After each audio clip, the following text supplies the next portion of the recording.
just a quick overview of like the agenda for today. So Fred and I will talk for a little bit here in the beginning. We'll learn a bit about what he's been up to the last few years and what's coming next. Then we'll have a little demo where Fred will show you a little sample of the new project.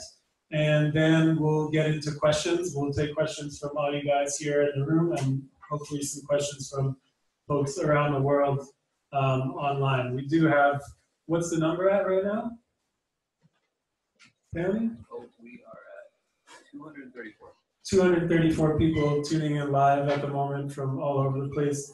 And yeah, significantly more who I know could not make it, but are looking forward to the recording. So that's great. And then finally at 3 o'clock, we'll have time for everyone here to just connect. I think one of the greatest gifts of Reinventing Organizations, the book, was that it kind of galvanized this sense of community and partnership around the world between people who are aligned with those ideas. And so I want to create space here for the local community to get to know each other and explore ways that we might support one another as well. And during that time, we'll also do some breakout rooms for the people on Zoom, so we can give them a similar chance to connect with each other and just weave those international relationships a bit. And during that time, as JP mentioned, we're going to have some snacks and refreshments available. So feel free to patronize our friends over there. By the way, they're called Oh Sweet Vegan. Is that right? Oh Sweet Vegan. Yeah, thank you guys so much for supporting us that way. All right, so that's going to be basically our flow for today. And so now, welcome to Frederick. Frederick's an author, former consultant, and now a father and a nature lover and an eco-village inhabitor. And just really a lovely, lovely person. It's such a joy to work with you. I just, yeah, thank you for the honor and the privilege of being able to organize this and have you in New York and announce this new project. So please, let's welcome Frederick.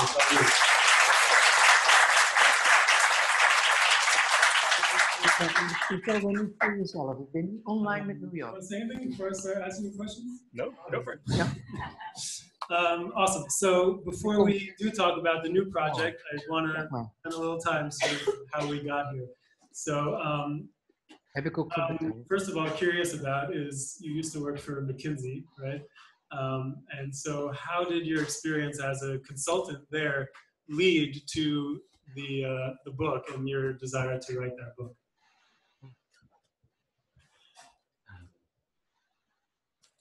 Good to be here with you. And good to be here with all of you.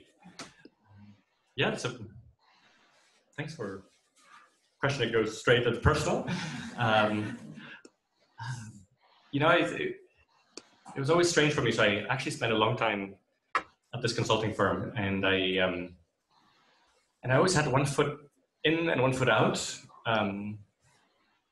because from sort of the earliest age, I had a sense, like, you know, straight out of university, that that wasn't really it.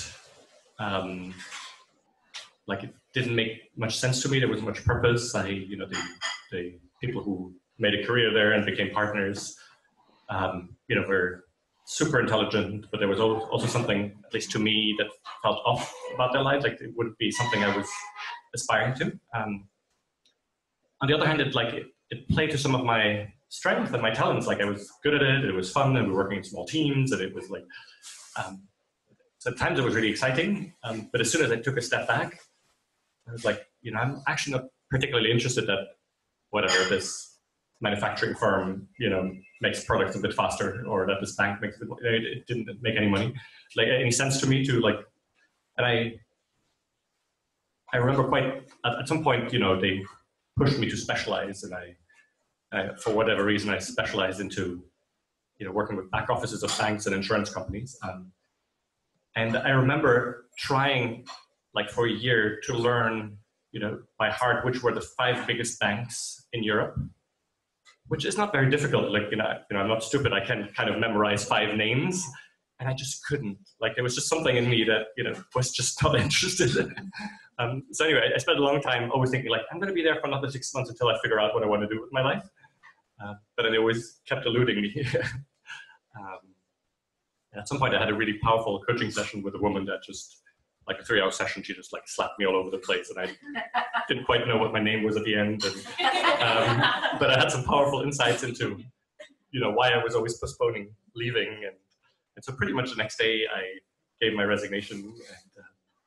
And so that's when I discovered that there was like, next to sort of the outer world that I was working in, there was like a whole inner world to explore, which was like totally new for me. And like, I guess many people in the beginning, like that was like, it felt like a candy store, like, wow, there's like all these things inside there. And, like, and all these books to read, like suddenly I realized like there's shelves of interesting books about this, and there's like all these therapies and all these things. So that started sort of a really joyful journey of personal growth or spiritual development or whatever you want to call it. And through that journey, then slowly but surely, I started looking back at the world of organizations and businesses I'd worked in, with a very different perspective. And so, a lot of these things that didn't quite make sense, but it eluded me. I didn't have words or vocabulary or concepts. Suddenly I understood why that didn't make much sense to me. So I had more vocabulary, and that's when then this question was born. Like I still felt, for some reason, in my history, this question of how do we get together as people in the workplace, and how do we do that in a meaningful meaningful way, and come at it from a more profound place was still very meaningful to me. And I sort of had this language of saying, I don't want to do it in this old orange or whatever, this mindset. So, what would an organization look like that would it be created by people who, have gone on a bit of a personal or spiritual journey, and, from that perspective, challenge what we're being taught in business schools, should be the ways to create organizations. Yeah, thank you for sharing that. I've personally been very curious about that, so thanks for going there. Okay, so that's the question that prompts the book. What is it possible? What does it look like?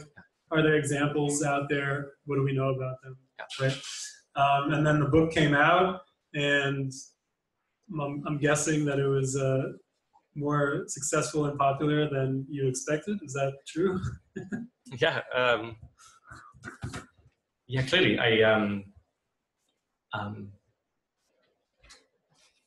Sometimes you hear people, I don't know, songwriters or something, saying that, they feel like a song came to them rather than they wrote the song. And that's how a little bit it felt for me, like this book, I just felt like this question was so interesting, I just had to research it and write it. But then I had absolutely no plan for how to publish it.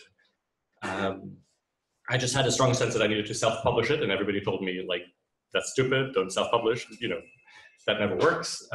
But there was just something in me that had no energy to start chasing editors and, trying to plead and that they would please publish me. And so I just figured I'd self-publish it. So I didn't have, much hope, and I'm not a natural marketer, so I had no plan for, and I was just extraordinarily lucky that, I had this insight, this intuition. I printed out one copy, sent it to this philosopher that I respected, Ken Wilber. And a week later, he writes back this email saying, like, I love this book, and do you want me to write forward? Hell, sure. And do you want us to do an interview? And so we recorded an interview together, which he sent out to his, I think, 50,000 newsletter followers. And that seeded sort of the initial spark for the self-published book that then just became a word of mouth thing. So yeah, it was like totally beyond any expectation. And it still is, like, there's still something that isn't quite getting used to the fact that, hey, there's a whole room full of people, and it's actually for me. So yeah. Well, thanks for that contribution. I think it's meant a lot to a lot of people. So what's your sense of why the book resonates so widely? What's the nerve that you touched with that book? And how have you seen that kind of unfold in the last 4 years since the book came out? Yeah. What I can tell you is sort of the gist of many of the emails that I receive. So there's like a common thread in a lot of the emails, which is like, that felt so good. Like it's a book I read that makes me feel that I'm not crazy. I see some heads nodding. So I think there's a level of pain in our organizations, right, that isn't often spoken about, and often I think we tend to think that we're the problem, and not the structures and the practices and the processes and the cultures. And so I think for a lot of people that was sort of very affirming, like I'm not crazy. And the other thing that I read a lot is people saying, in many ways there was nothing new in the book. Like I always sensed that this was possible. So that's when my ego goes like, oh, thank you. But so I think there was just a widespread sense of like something else must be possible, must be out there. And then so for a lot of people to see, hey, this actually exists, was just very, very affirming. And so I think it's a book that opens up possibilities. So the number of people who've since started, journey with their own organizations, or just the number of people who've started, even creating equivalents of Buurtzorg in all sorts of places in the world.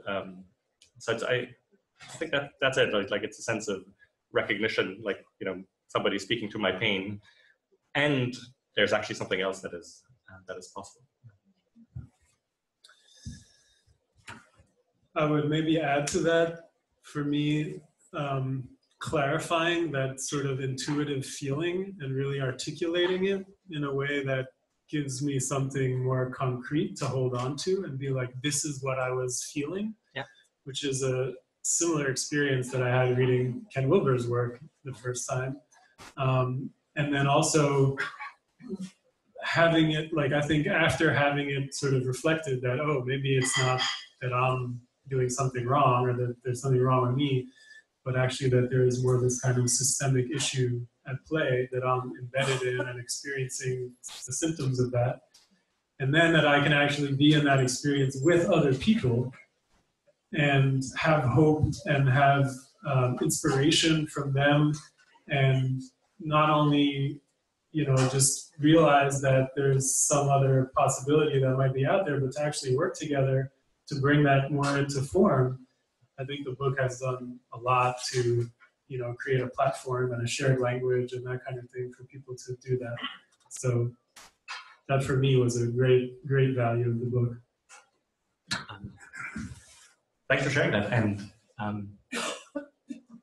I also have a sense that something I think that made it some people resonated with the book was that it wasn't written in a traditional business language, and it wasn't, there was no marketing behind the book. Like I just told you, like this was self-published and I didn't have, and I have a sense from what some people tell me, like, I think we live in a times where everything is over-marketed, where people, this whole notion that, authors should be brands and people should be brands and we, the brand me and, and I think so many of us are tired of that. And so I think actually, I think part of the book, which is just, I wrote in the way I wanted to read it, but not thinking about how will it land, and maybe if I say this, this might speak more to that target audience, or, there was no editor involved that was trying to push it in some direction. And so I think part of it, was maybe, and beyond that, I'm surprised by how often when I meet people, like people ask me very personal questions about me and my life, and I'm like, I'm happy to talk about that, but don't we want to talk about the book? And I have a general sense that, actually seeing, just somebody who isn't out there to maximize is, that's how I finally framed it or pushed it. Like, we live in a society that is so much into maximization. Like, if you can have more success, of course you should have more success. If you can make more money, of course you should make more money. If you could, right? And so I think it's, that, like, people are always troubled by the fact that, hey, so you're not doing any consulting? Like, you're not building a consulting firm out of this? You're not, touring the world speaking about it? And so I think that is also intrigues people. So I think there's also some resonance. The number of times I notice that people want to sort of see, like, is Fred for real? Right? I think speaks to sort of a yearning we have to have just simple, real relationships and not, talk to brands or, be marketed at. Does that make any sense? Now that you mention it, why did you suddenly, or I don't know, suddenly, but I certainly am someone who it strikes as like counterintuitive that you would have put out this amazing book and then sort of recede from view a bit and stop doing many talks, stop doing much consulting. You sort of changed your whole life and moved to this eco-village in upstate New York to be to have a more simple life, as I understand it. And I mean, I very deeply respect that, and it sounds wonderful. But there's definitely a part of me that's like, what's going on there? So. Yeah, it's funny, and some people believe it's the success that made of the book. Like, oh no, now he's hiding.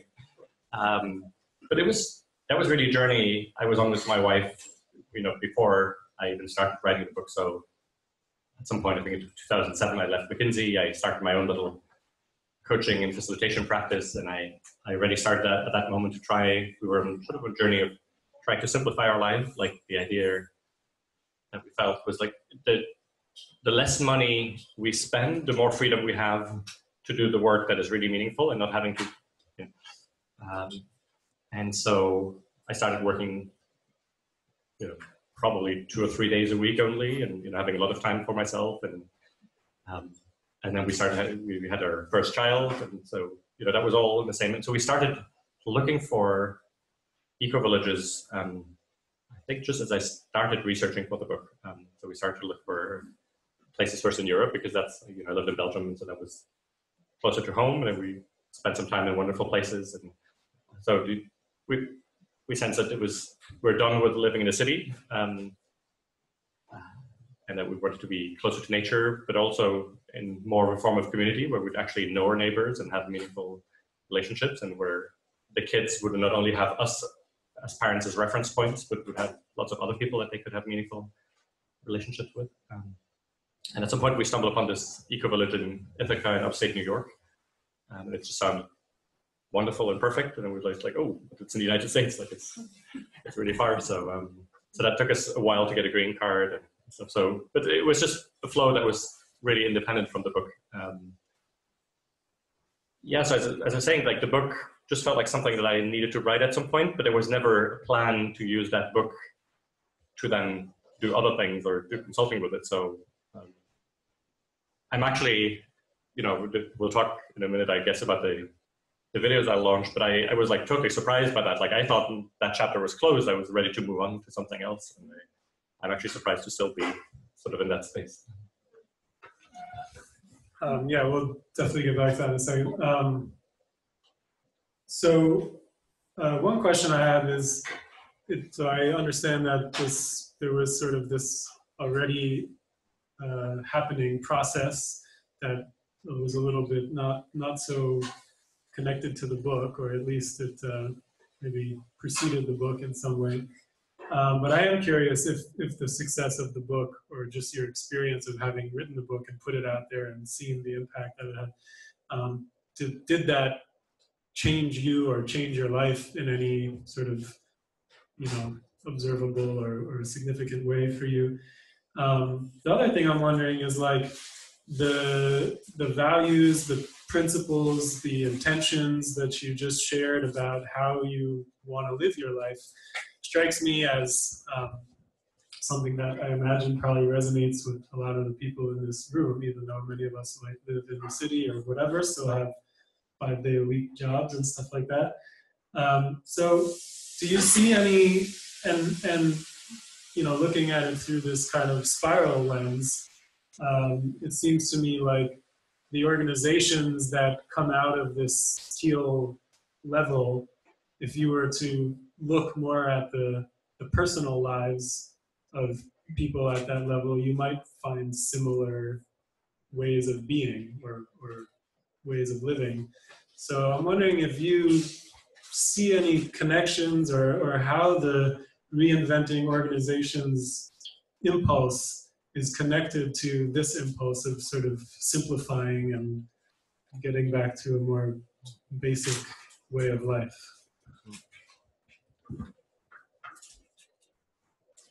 one thing I want to clarify is that I feel that that is my path, but I think, you know, we're all called to totally different paths, right? And so maybe the one connection I could see is, you know, the later parts of the book, I talk about the evolutionary purpose of this idea that, you know, organizations might have a purpose, a sense of direction of their own, and so that rather than for, you know, leaders of the organizations to predict and control where should this organization go, they actually listen to, you know, what wants to be lived through this organization. And I think the same thing is true, at least, you know, that's really how I hope to live my life. Is there's this beautiful quote, and I won't be able to say it exactly, from Parker Palmer, and it was like the first time I heard it expressed in that way, where he said, like, for a long time he felt like he needed to lead a certain life until he understood that, you know, he was really meant to listen to the life that wanted to be lived through him. And I thought that was such a beautiful way to put it. And so I feel that, you know, the life that wants to be lived through me from right now is this pretty simple life in our community, and, you know, maybe in a few years it will change, something else will show up.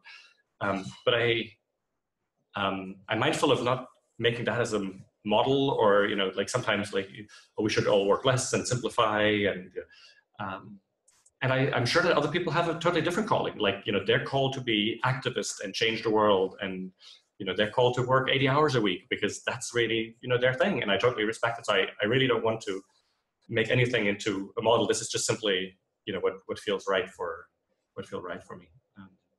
So I think the connection with Teal, if you want to use those terms, is much more listening to, you know, what feels right, what is your path, rather than having any model of, you know, it should be back to nature, and it should be simple, and it should be working less. Yeah, that's great. Okay, thank you for all of that. Maybe now let's talk about what's coming next. And just before we talk about what's coming next, I think it might be just interesting having a few minutes conversation about all the things that have been happening in terms of organizations, because, you know, as happy as I am about obviously the success of the book, and, you know, how much it resonates, and all the extraordinary people I've met through the book, what is most meaningful for me is to hear about so many organizations, you know, who are taking this path. And so I'm always just curious to hear from other people's perspective. Now, this might be difficult with the microphone, so I might be just asking you, but, like, you know, what have you seen emerging? Like, what have you seen changing? That I'm happy to share about, you know, my perspective. But I'm really convinced that at this stage, the most interesting thing we can do to sort of, you know, further the unfolding of all of this is to point to all the things that are changing, is to multiply the stories. You know, when the book came out, you know, I had 12 stories to share, but now there's so many more. And I think that's sort of the most interesting thing right now, is to show, hey, there's a whole new normal, you know, a whole new reality that is, you know, emerging out there. So I'm just curious to ask you, so what's been your experience? You know, have you seen interesting examples, interesting organizations that, you know, are on a journey towards, you know, more life-affirming principles? I mean, I certainly think that there's been more of that collective awareness, like self-awareness of the ecosystem as some kind of forming ecosystem, you know, that Reinventing Organizations, the book, is just one expression of this deeper movement in culture that's finding expression in a lot of different places. And what I've seen over the last 4 years is that those different forms are starting to find each other and talk to each other.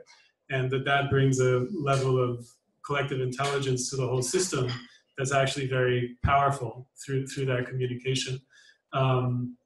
I mean, I know locally there are definitely a few organizations that are doing like the consulting and the coaching work to help, you know, other organizations on that journey in their own way. I know we have some representatives actually here today.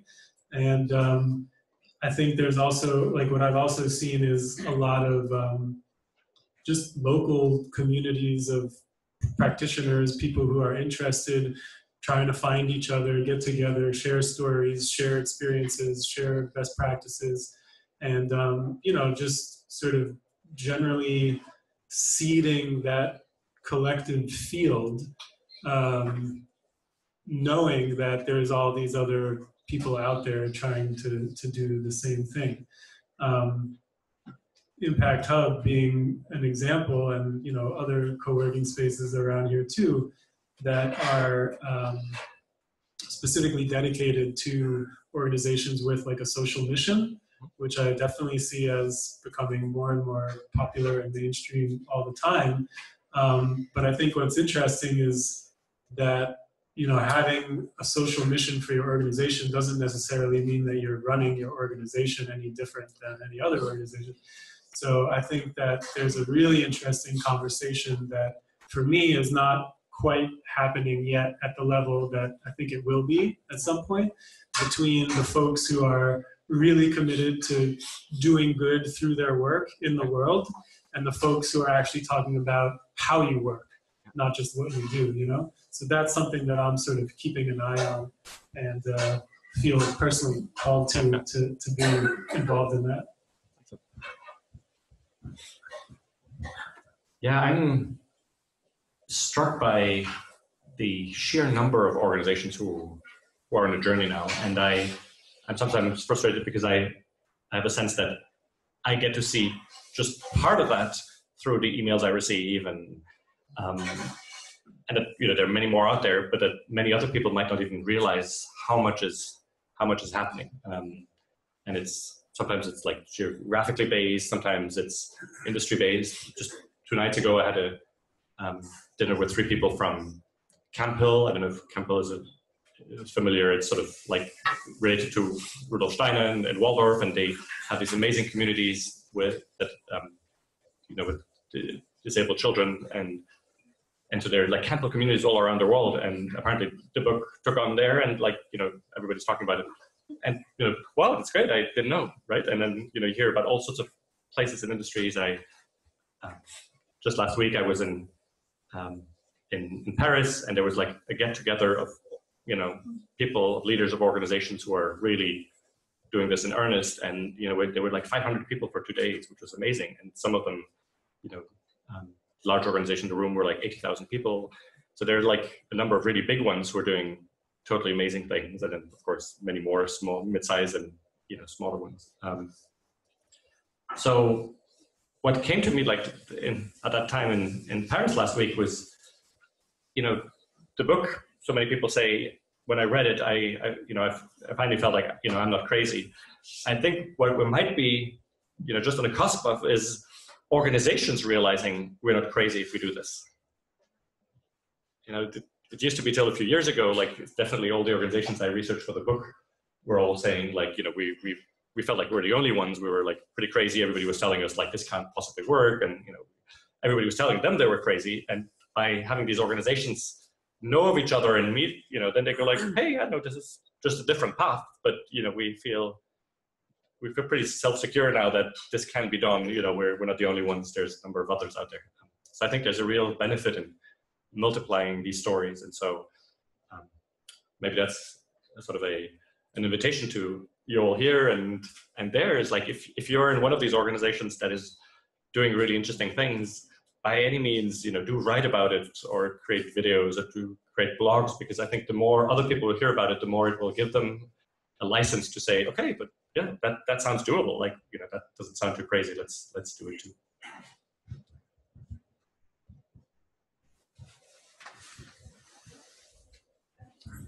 I actually am. Can we maybe hear like one story? Maybe just I'll repeat it for the mic, through the mic for the people online. But if someone here has a story, like, is anyone currently in an organization that's making this journey that has an interesting or valuable story to share about their experience? Yeah? You want to come? Hi, Mark. Mm-hmm. Come on up here for a second. Come use the mic for a second. Yeah. And maybe come close. I believe this is the mic that goes to the... Yeah. So maybe if you want to... The closer you are to that. Here, why don't you...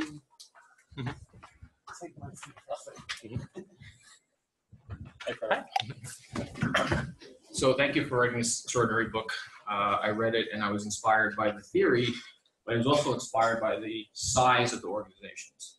Because there have been a lot of organizations who were doing something similar to what you described in the book at a small scale, but to see it at the scale of many of the examples you had in the book was incredibly inspiring. So my company is the Opportunity Lab. Actually, Michael helped launch my book last year, Culture of Opportunity, How to Grow Your Business in the Age of Disruption. We've been seeing a lot of work around what I call ownership development. So a lot of people are in leadership development, and I say, unless you change the consciousness of the owners, I don't care what you do with the leaders, the company's not going to change. So we have worked with two companies, one for 13 years, a major brand here in New York, one in California. And when we started out, all they cared about was profit. They didn't have the first clue of how unsustainable that was. So when we started talking about their own personal mission in life, what was important to them, and to see that they could actually create in their companies what was important to them in their lives, and that there was an actual synergy between the two, that's when these companies started to shift towards caring deeply about their employees, their customers, and their communities. And it takes a while to cascade it down to the organization. But to me, it starts with the hearts and minds of the owners, and then goes out from there. Thanks. Thank you.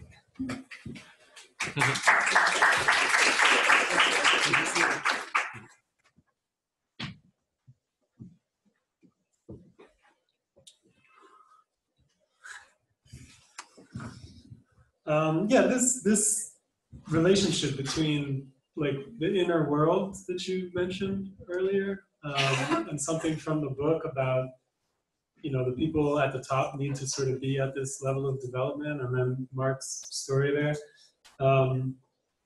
That strikes me as very interesting and maybe sometimes overlooked by some people. Is there anything you could say more about that? This is the place where I've been struck to meet a number of leaders of really large organizations who seem to be just extraordinarily beautiful people, you know, with some inner reflection. And I realized that I had this sort of limiting belief that, you know, you can't possibly be the CEO of a 80,000 or 400,000 people organization and not be, you know, a semi or really bad person.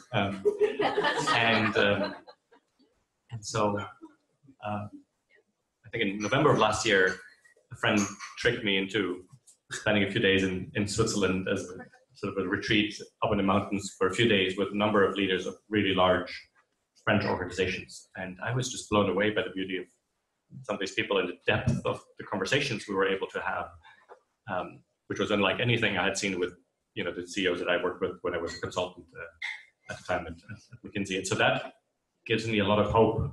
I mean, you know, these are still a handful or two of people that I've met. You know, the majority of people in, you know, at the head of large publicly traded organizations, you know, still have a pretty traditional perspective on management.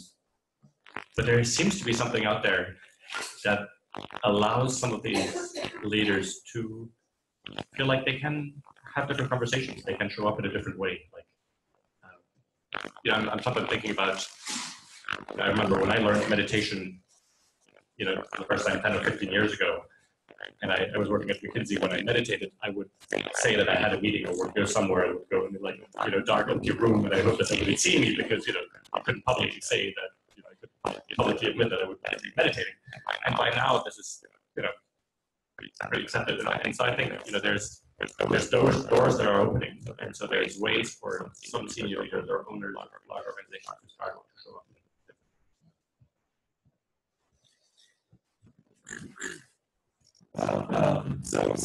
And in addition to that, so this new project, it's like Inside Journey, coming out of your very unique perspective on this movement. I'm sure I can't even imagine how many people that reached out to talk. And so out of all the conversations, meetings, and opportunities to get over into organizations they're doing. What else do you see that's happening that's interesting? Maybe these kinds of things that feed into the video series. Yes, since the book came out, it's been more than 4 years now. I haven't done any consulting, but I've regularly had leaders, CEOs, or management teams who wanted to speak with me. And my answer most of the time was, hey, I don't travel much, but if you want to come at the time to see me in Brussels or now in Ithaca, maybe I can find a day. So that was interesting for me, just with my own background as a consultant of, instead of me going there, having people come to my living room and, I have really little kids. And so I remember the first time I had a management team of, a 60,000 people firm. And I would quickly brush off the toys of my kids, and there was just something that was really, amazing. It was just we would have conversation from a whole different place. And for me, these conversations were just very fun because in the morning, I said no preparation, we'll just talk when you come in and have really interesting, meaningful conversations. And I loved it because when they're gone, then, I don't need to think about it, not like in consultant's mindset where I need to think about the next steps and, write a report or something. And so I've had a number of these conversations, and what was interesting is that over time, I saw a number of patterns play out. There are a number of pitfalls that quite a few of these organizations seem to fall into, or at some point, sort of, this pendulum swinging sort of too far in another direction, or simply things that seem to show up again and again in this journey that you can almost expect, or some great insights or ideas that they had, about how they started their journey and things that seem to work, so that don't work. And so over time, I found my notebook full of really interesting insights. So I was lucky that I kept notes from the beginning. And so when I look back, it's there's some really interesting stuff in there. And that's where the idea came, hey, I want to share this. This is silly that it stays in my notebook. And at the same time, I thought I was done with reinventing organizations. I was ready to move on to other things. And I clearly didn't feel like writing. Maybe some of you are great writers and your first draft is great. But for me, that's not my strength. I think my strength is in structuring, but not in, so it takes me a lot of writing and, editing until I'm finally satisfied. And so I figured that would be way more fun and easier for me to just talk into a camera and bring the same content in the form of a video series rather than a book. And so I've started structuring all the things that I learned in these conversations, all the notes I had in my notebook, into short videos of 5, 10, maximum 15 minutes. So every video and one sort of learning I had, one insight I got from these conversations. And hence the name, Insights for the Journey. So I obviously don't believe that there is a single way to do this. There's no cookbook, there's no 10-step, to transform your organizations. But I think there's lots of little insights that we get from organizations who've been there, and who've learned something, through trial and error.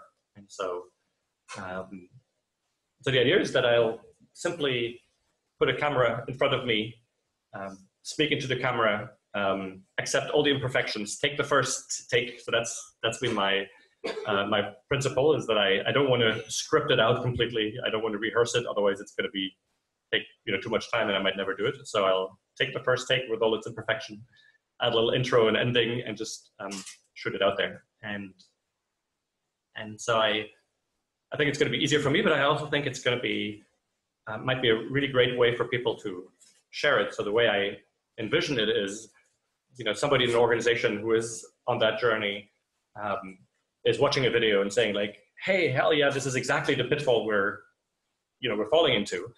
And, quickly shares a link with everyone and, they start having a conversation around that. I feel like that completely beats photocopying 3 pages of a book and trying to spread that around. So that's the gist of it. It's going to be 100 videos of 5, 10, 15 minutes. I've shot the first 7 of them, and then I hope to add maybe 1 or 2 a week or something. I'll just do it in a rhythm that feels manageable and feels good. So no pressure. I'll see how quickly I'll get them done. And clearly, for me, the fun part was structuring the whole thing. That's the stuff that I like, and so I hope that they're really, really well structured, and that every one of them is like really digestible and offers sort of a deep dive into one specific question that might show up.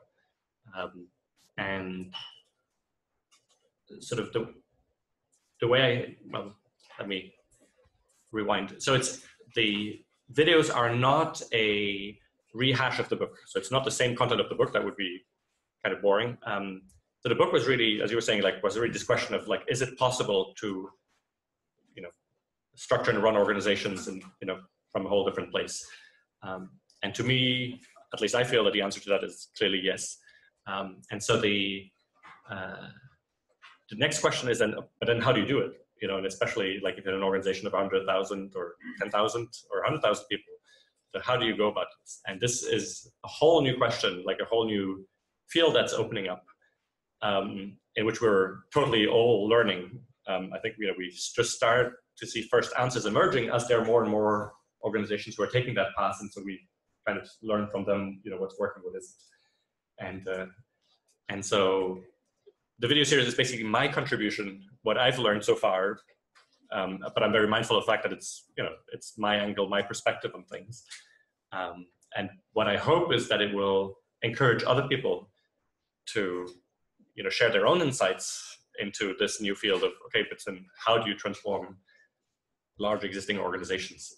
And so that we all start to collectively learn, and so that hopefully the next organization that starts, their journey will become easier and more graceful, because other people have walked this path before, and there's some insights that can be gained, and some mistakes that can be avoided.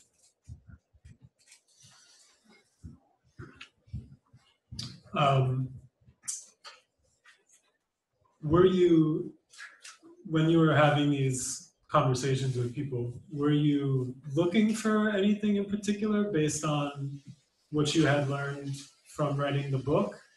In other words, did you have any, I guess part of what I'm asking is were you surprised by some of what you found, or a lot of what you found, or any of what you found?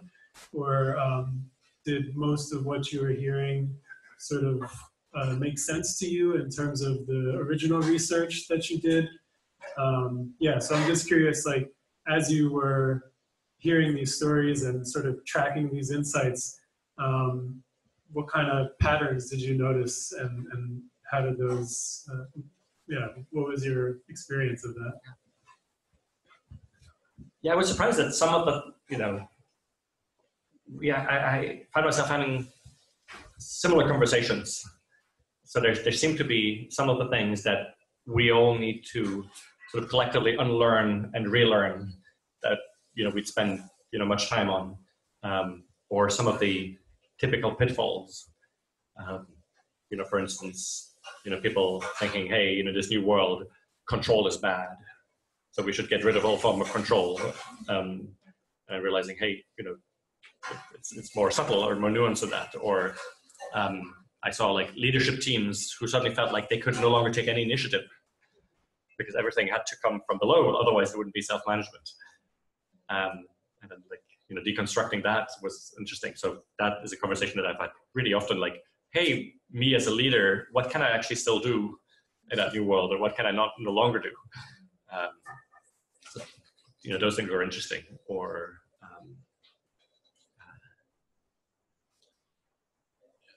what was interesting for me is that we had conversations at very, very different levels.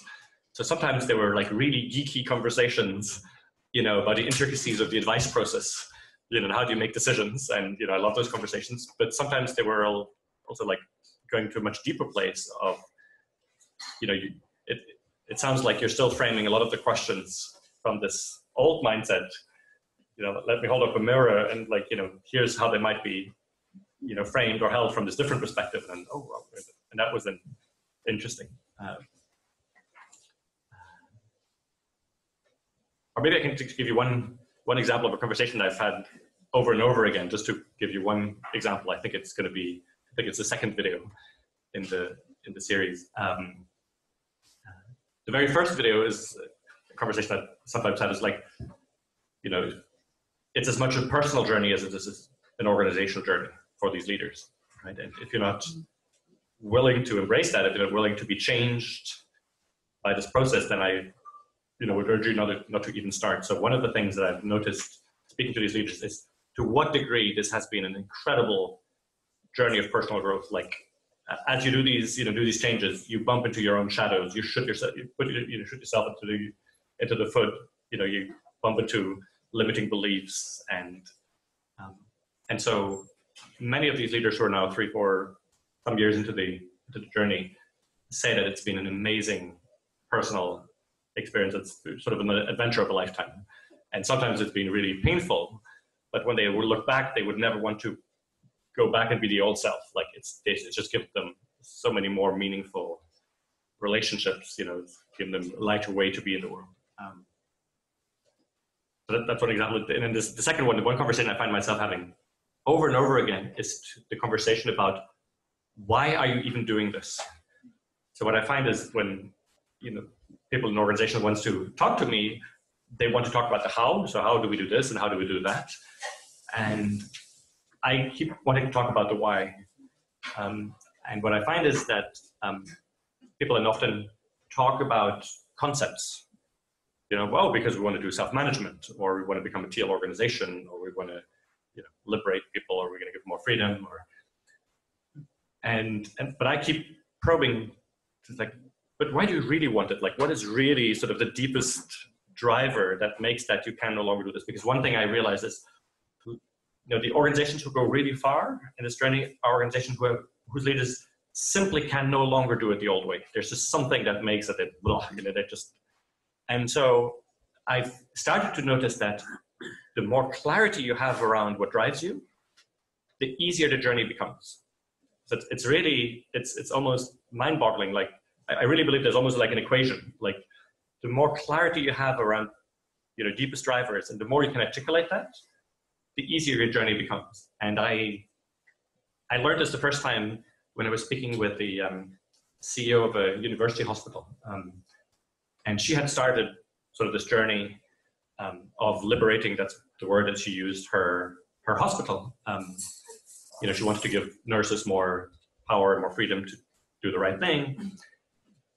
And one day we have this conversation and she tells me that, she's getting quite a lot of resistance where people say, hey, you can't liberate, hospital, come on, this is important stuff, life and death is happening here. You can't just let people do whatever they want. And so, and I've since noticed, like, if you use a slogan, we want to become a teal organization or something, nobody wants to become a concept, right? And so that just becomes sort of a, place for projections, and resistance. And so I kept asking this CEO of this hospital, of, why do you want to do this? Like, there's, dozens of CEOs of hospitals in this country, and they don't want to do this. So why do you want to do it? And it was really hard for her to answer. And I've noticed since, like, when talking to CEOs who are very committed to this new path, why do you want to do this? And it's difficult to answer because we're so used to, talking from the head and, talking in abstractions. And so I kept pushing her, and at some point she just, came out with a story which gave me shivers because it was like so touching. And she said, a year ago, I had an appointment outside of the hospital at 4 o'clock. And so at 3:45, I was walking these endless corridors of the hospital. And throughout, like, these kilometers of corridors, there were nurses all standing in the corridor waiting for it to be 4 o'clock so that they could clock out. And she mentioned sort of the disgust that she felt at what her organization, her hospital, had done to these nurses. Right? There's no nurse that chooses to be a nurse to make a great career, to become a millionaire. You do this, out of a sense of service or vocation. And the hospital had turned them into mostly, discouraged, demotivated, lifeless people who were just wanting it to be 4 o'clock. And the way she talked about that discussed was so powerful that I realized, like, when you talk in that way, you know, resistance vanishes. Right? How can you possibly resist? Like, nobody in their right mind would say, no, I think it's a good thing that, you know, our nurses are pretty lifeless in a way that is important, you know. And so I've really understood that the more you know what drives you, the more you can tap into that, the more you can tell stories, you know, the more powerful the transformation becomes, because people just want to rally and resistance vanishes. So that's one example of a pattern I you know, played out in many conversations where people want to talk about the how, and I felt like I don't even want to go to the how, because you haven't really articulated yet why I would even want to follow you.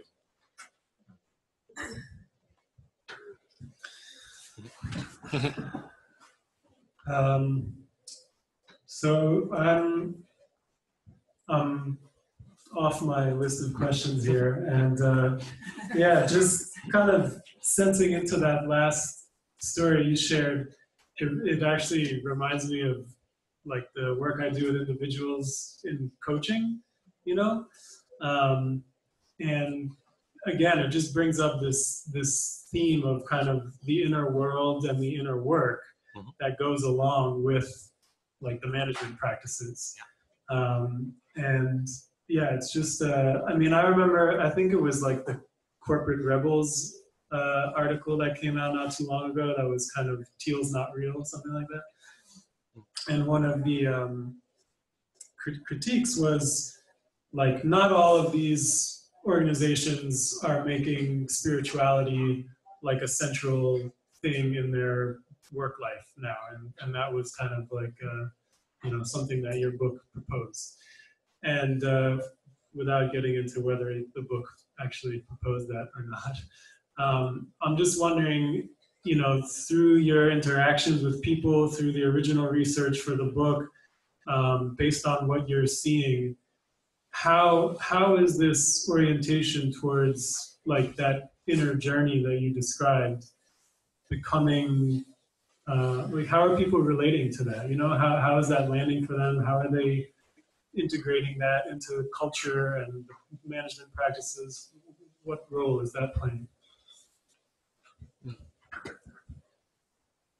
mean, just as a caveat, I mean, you know, this is all very new and emerging, and, you know, I don't claim, you know, that about all of the videos that I share are just my insights based on anecdotal evidence. Like, I don't claim systematic research or statistically validated claim, because I believe we're simply not at the stage where we could even do that if we wanted to do it. That being said, I noticed that the organizations who go far are all organizations where the leaders are willing to do inner work. And it doesn't have to be spiritual, you know, it doesn't have to be, you know, include any form of transcendence, but at least real self-reflective practices. Because I believe that what these organizations are embarking upon is countercultural, right? And so there's so much, you know, unlearning to be done and relearning to be done, you know. Hell, how can something work without hierarchy? Like it can't. So, you know, how can I just let a team, okay, so, wow, that brings up all sorts of fears. Well, let's talk about these fears, you know, like, or even if when you go the other way around, like it's still like in some organizations who suddenly like no more structure, no more control, no more nothing, you know, it should all be free. And then find that that's really painful. That's not working. Okay, so am I willing to do sort of the inner work of looking at why did I go in that direction? Like, you know, so I do believe that if you want to go far, you know, and if you want to use words that aren't scary, like at least, you know, reflective practices are necessary, and they're necessary obviously at the levels of the leadership, you know, the people who are really, you know, inviting people on that journey, but then they become necessary throughout the organizations. Like one thing I've heard over and over again is how painful it is for former managers, like if you're going towards self-management, to no longer be a manager. Even though the new work you might do might actually be much more interesting than you work as manager, there seems to be a real process of grief about this former identity. And I think we're just starting to learn about how deep that process is. Because people who used to be in management functions realize, like, so you're saying that my role doesn't add value as a manager. It might even, destroy value. It might make people unhappy. We might actually work much better with self-management. But so are you saying that the last 10 years of my life, I've done something that wasn't meaningful, that, destroyed value, that, made people, that's a really hard process. And so I really do believe that having spaces where we can talk about that, and I, as a former manager, can actually talk about that pain and then hear you and, oh, you have the exact same pain and somebody else, and, is deeply necessary. We can choose not to have these spaces, and then everybody is stuck with their own pain and fear, and then it shows up in all sorts of forms of resistance. We can choose not to have these conversations, but I think everything falls into place so much more easily, if we create places where we can all reflect about this journey and what it's inviting us to. Great, and yeah, I'm hoping we can all do some of that reflecting and sharing about our journeys later. So at this point, maybe it's a good time to do a little bit of a demo for people. Does that work? Yeah. Yeah. It's going to be an extremely simple demo because the website with the videos is extraordinarily simple. I think it has 3 pages. I don't know if you can you do any screen share? Is that? Yeah. So this is the moment where we all go like, is this working? Yeah. Everybody take a breath. It's gonna take a minute to figure this out. But so basically I can, while it's being pulled up, I can talk you through it. It has a homepage that tells a little bit about what it is, and then it has basically one single long page with the 100 and something videos that I foresee. So I got myself into trouble by already announcing all of the videos, so now I have to do them. And so right now, most of them are just these little gray thumbnails, and you can't click on anything because the video doesn't exist yet.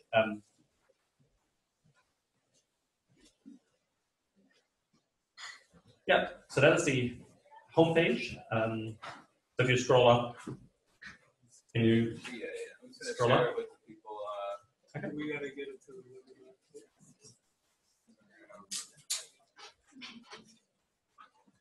So there's going to be one long page with the 100 videos, and they're regrouped into, I believe, seven categories. So one bunch of videos is around thoughts for the top leaders, so the CEO and other top leaders who are, wanting to do this journey. And a second set of videos has to do with, I see I lost you all because everybody's looking at what's happening on the screen, so I'll just pause for a second. Is it working? it works. It works? We're trying to plug the laptop in there.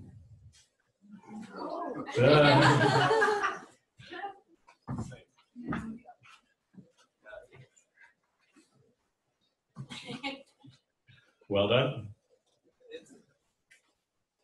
So can you maybe just scroll up a little bit? So literally, it has literally 4 pages. Maybe some of you came across the illustrated version of Reinventing Organizations. They came out like a year or 2 after the first one came out. So this is one of these drawings of from Etienne.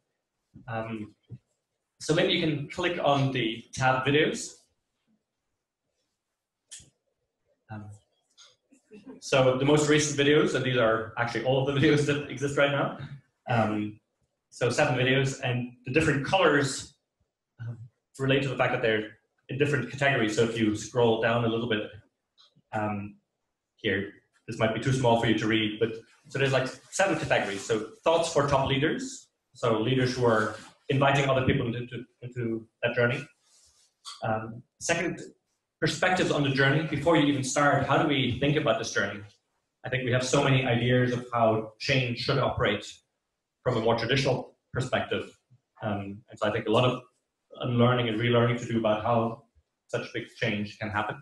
The third category is, if you're not the CEO, and the subtext there is, and your CEO doesn't want to do this, what can you still do? The fourth category is getting started. So one of the questions I get a lot is, so how do you even get started? You know, do you start from the bottom? Do you start from the top? And how do you engage the board? And how do I, how do I engage staff functions? And how do I, all of these questions. And then videos specifically related to self-management. So if you're trying to adopt self-management, and then videos related to practices related to wholeness, and then videos about evolutionary purpose. So if you, want to move from predict and control to sense and respond. By far, the biggest number of videos in any category is in the category of self-management, which is interesting to me. It's simply a reflection that the people who came to talk with me often wanted to talk about self-management. So I'm not quite sure what it means. Does it mean that that's really the place that captures people's attention, and people are much less interested in questions of wholeness and evolutionary purpose? Or is it simply that they feel more comfortable that maybe there's lots of other people out there who can really do wonderful things in terms of wholeness, but not so much yet in terms of self-management? I'm not sure. So you can just scroll down a little bit. So you see, so these are 4 videos, the first 4 that I made on that topic, and then all the rest is grayed out. But I announced them all so that I forced myself to actually make them. Unless I sneakily take away a few. Because I know my temperament, so for me, it's fun to do the first 10 ones because it's all new, but then doing the 90 ones that follow is like, oh. And somewhere there's a link to a page of priorities and requests. So if there's any one of those that really feels like timely for you guys, you can let me know. I felt that would be a good page to give me energy to know that people are actually waiting for a particular video. So I might do them in random order, and just depending on what seems to be hot. So that's it. And maybe if you scroll all the way up again, I click on the tab in the gift. So one of the questions I had early on about this video is how will I put them out there and share them, and how will people pay me for them? Because I'll put a lot of time and effort in them, and it would be good if something flowed back in the other direction. And for a minute, I thought that I might just do a subscription or something, put them behind a paywall, and then I realized that didn't feel right at all. Like, the whole purpose of these videos is to travel and to share what I've learned, and push other people to add what they've learned, and so restricting didn't feel right. And that got me really thinking in terms of, next to reinventing our management, I think we also badly need to reinvent our business models. And so I decided to share them in the gift economy. So the videos are freely accessible, but in my mind they're not free. So they're freely accessible but not free, in the sense that I invite you all to watch them, and at some point, if you feel that they've been valuable to you, or if you want to support me to continue doing that work, that you give back what feels right to you. Some of you might have seen that the ebook of of both the original version and the illustrated version is available in that way, and I called it Pay What Feels Right, where I ask people to give a month after they download the book whatever feels right to them. And so that's how I share the video series too. Somewhere in there, I think I have a link to a beautiful video with some spoken words from Charles Eisenstein that some of you might know, writes beautifully about the gift economy. And what he says in there really touched me. What he says is, like, when we work in a more traditional way where you pay for something, so if I had like a more traditional subscription model, like it's so many dollars per month or something, then the exchanges are pretty cold and transactional, right? Whereas in the gift economy, even though I might never meet you, the amount I receive is sort of imbued with a story, or actually sort of multiple stories, right? It's a story of what happened to you when you watch these videos, like how much value you get from them, the story of how much, where you're at in your life, how much you can afford right now. Maybe you can afford very little, maybe you can afford a lot. You know, it's a story of how much you feel like you want to contribute to me continuing doing this work versus how much you can contribute to all the other things that are meaningful in your life. And so that touched me deeply, like that, you know, the amounts are imbued with the story. And I realized that was very true. When I received contributions for the book in the pay what feels right mode, PayPal triggers an email that lands in some folder in my inbox. And every once in a while, I like to go and look, because there's like different amounts and people write little sentences and there's just like beautiful things that happen there. Whereas I never go to the folder of the people who buy the $9.95 book because it's $9.95, $9.95, $9.95. You know, like, and I've had some beautiful exchanges with people who use Pay What Feels Right. You know, across the scale, I think the biggest contribution I received for the book was somebody who gave $1,500, which was amazing.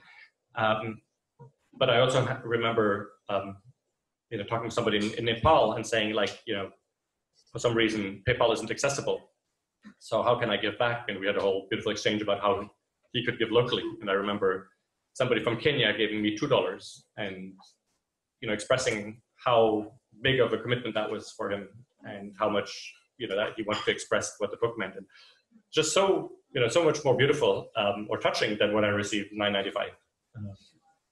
And so that's a principle for these videos. So I really do invite you to go deep and really look like what feels right. Like even people who gift and pay what feels right for the book, the vast majority just gives $10 or even $9.95. And I go like, oh, so you've looked deep inside and go like $9.95, you know? And so I'd much rather we get 6 or 12 or whatever amount than the $9.95 or 10. And so I totally invite you to really play the game and just, you know, like maybe you give something right after the first video, or maybe you give something after a year or after watching a bunch of them. This is all up to you. But I've noticed that, I think language I used somewhere in there is like, you know, what would feel generous and good? I think there's something where when we give generously, but not too much, because otherwise it doesn't feel good, but we feel good about ourselves. And so that's the invitation of keeping things flowing. And so this is like a little drawing. I don't know if we see it well on the screen, but that Etienne added, and just sent me just yesterday, and I added it, and I thought it was just the beautiful and sort of the principle of how I hope this operates. So that was my sort of 2-minute demo. Maybe we can click the beginning of one video.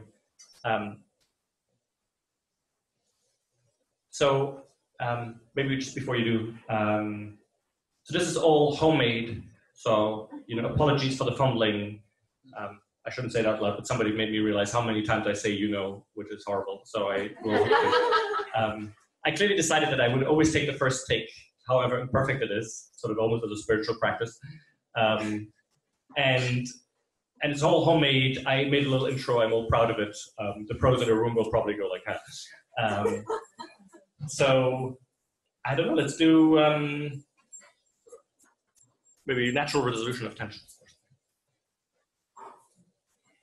Just the first 30 seconds. Is there sound that goes with it or not? Should come out of the TV. Should come out of the TV?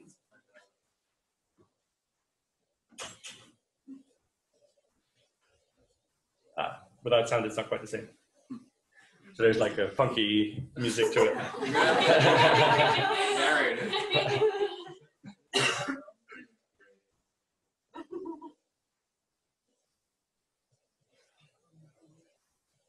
Is there sound on the TV that's on? Too bad, it's not working.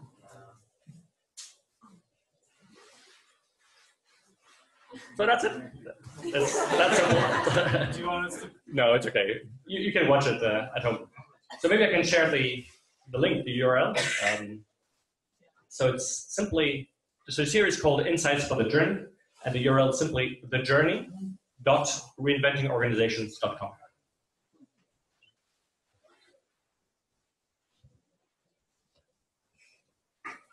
And maybe last thing, underneath every one of the videos, there is, if you scroll a little bit, there's a discussion box. And so my hope is, A, that we keep it civil, of course, but B, is that might be a place where if you have experience on that particular topic, you add it. You know, if you feel free to contradict me, of course, have a different perspective. If you have a document about how your own organizations did it and you want to share it, add it. If you want to add a video. So my hope is that more content gets added and the whole conversation becomes richer through the comment box. So please keep it on topic and keep it relevant. But by any means, add stuff that you've learned, additional thoughts that you have, or feel free to again contradict me and have different perspectives. That's totally cool.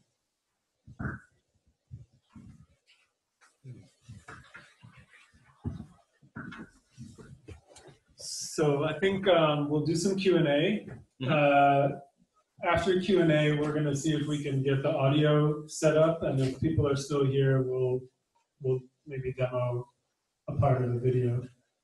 But right now, what we're going to try to do is bring our webinar people. You know what?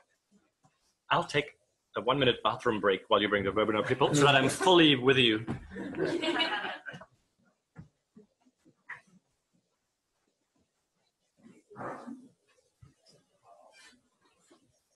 There we are.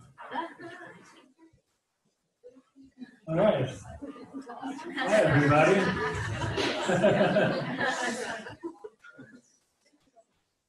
So, can you scroll through some different screens, Michael?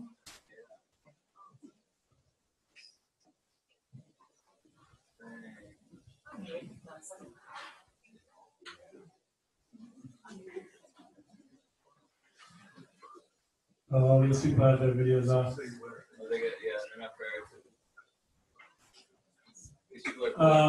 So what I would like to do is ask people online to just type in the chat where you are.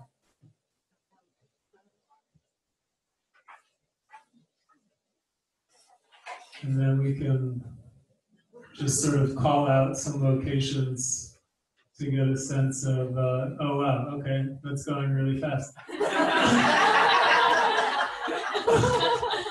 This is gonna be hard. All right, Zurich, Japan, Vancouver, Brazil, Mexico, Jamaica, Montreal, Switzerland, Holland, Germany, Spain, South Africa, Geneva, Amsterdam, Kiev, Belgium, Paris, China, Turkey, Boston, Israel, New Zealand, Argentina, India, Poland, Providence, Rhode Island, Edinburgh, UK, Wisconsin, Colorado, Boston, but from Brazil.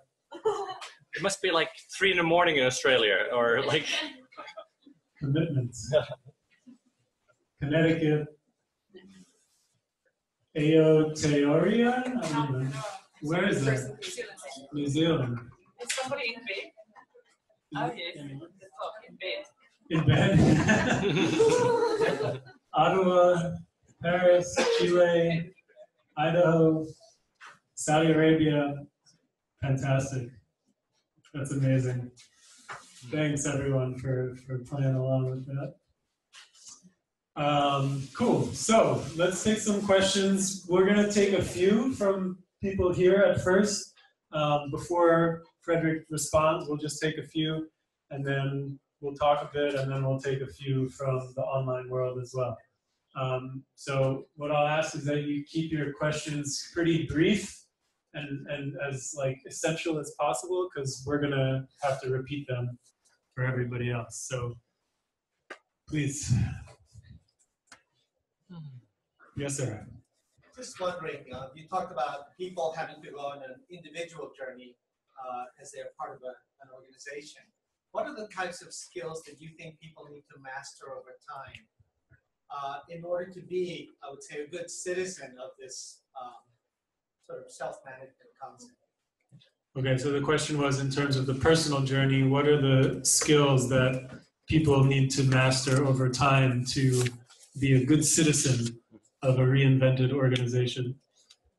Yes, sir. how do you advise people to shift from the point of hard decision making to the point of listening and being in the flow of actually their process and their group's process?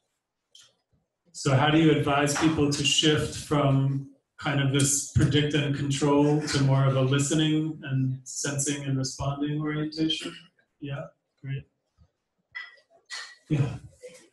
Do you have case studies of government adopting this philosophy? Are there any case studies of government adopting this philosophy? Can I take one more? Yeah. Yeah, one more, yeah. I'm wondering whether you have any insight into the legal entities that organizations are using as they're adopting this, or any pitfalls or limitations by the existing legal entities and structures. Great. Insights into legal structures and legal entities that support this kind of new way of running an organization. Yeah. Yeah, one more. Will you do a French version of the series? Will there be a French version of the video series? Let me start with the last one because that's the easiest to answer. Personally, I will not shoot the videos in different languages because that would just become too much for me to handle. But just last week, I was in France, and so there are some conversations of people who are trying to get together to see if they could subtitle the videos together. And so my hope is that that might happen in different languages. I know that there's a lot of work that goes into subtitling. By the way, at some point, I just did the math, and I multiplied, like, if I'm doing 100 videos and I'm adding, new ideas coming up regularly, so it's probably going to be more. If I multiply that by, I don't know, the average video is probably going to be 7, 8, or 10 minutes. That makes like 15, 16 hours, which is longer than the audio version of the original book. So I suddenly go like, oh, whoa, like I thought I was just making a few videos, but it seems like in terms of content, it's going to be just as much as the original book. So I realized that if you want to translate all of that, it's going to be real thing. So I hope that in some languages, there might be enough people that are volunteers to divide things up, and if everybody takes 1 or 2 or 3, then I've looked at which platform and I uploaded it. The videos are on YouTube because YouTube has a very good subtitling platform. The community can submit the videos, and I'm not qualified. I don't have to implement them. I think there's still a step where I have to improve them. But so basically, this is thank you for bringing it up. It's like an open invitation for anybody who wants to subtitle the videos in any language. My name is go ahead and do it. Self-organized to do it, and I will just improve the things that I'm able to think.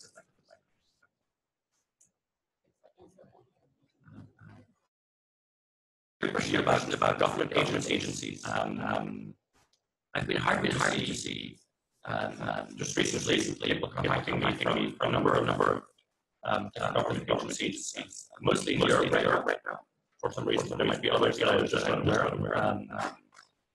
And so there's a number of local municipalities that seem to go really quite far. There's one in the north of Paris, there's one in Switzerland, there's one in Belgium, and there's a place in Holland, a small municipality called Holland's Kroon. They've been self-managing for 2 or 3 years now.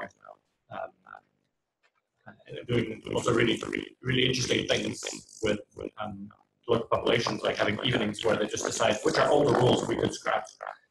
How can we move to more trust rather than control and regulation.